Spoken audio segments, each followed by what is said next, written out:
Okay, so we're at the third one of my accomplishments that I'm most proud of. And that ended up being sort of a series of things in sports and business. Sports-wise, I did not grow up as an elite athlete. I was a better than average athlete, and it was that fact that I was constantly trying to figure out how to be better at my sports and why somebody was better than I was if I trained, just as hard or harder. And that actually drove me to get my master's in sports aptitude and elite athlete training. It was from the Department of Health, Phys Ed, and Nutrition. And it wasn't that I wasn't a good athlete. I mean, I was better than average. I won the city in wrestling at the 185-pound class in high school. And also in football, I was way better than average. I was always one of the top players on our team up until my sophomore year. And I screwed up my knee and had to get a knee operation. When I came back my junior year, wasn't worth a crap. So I didn't go on to realize my dream of playing college or pro football. But after graduating from Ohio State, I couldn't get that competition thing out of my system.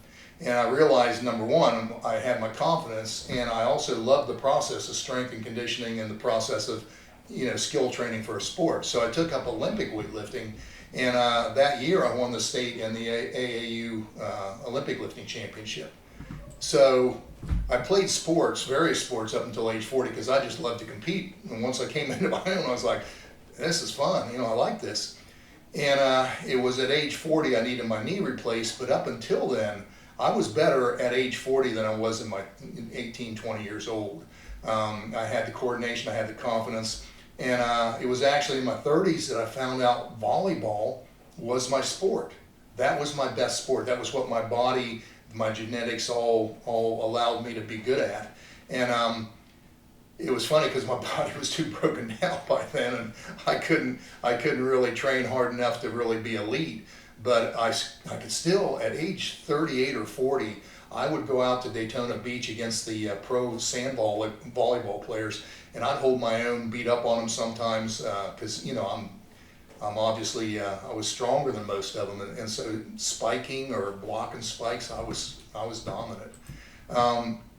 So anyway, but I'm proud of that, and I'm proud of my academics that I did earn my master's.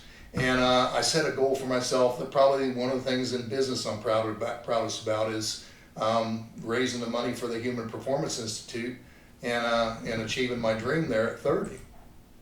But I've always had an entrepreneurial spirit.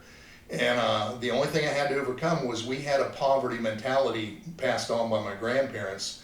And my father was less influenced by that, but for some reason I had to face that. And so it took me until age 30. And that was the point at which I raised $2 million, which is about $20 million in today's terms, and opened the Human Performance Institute.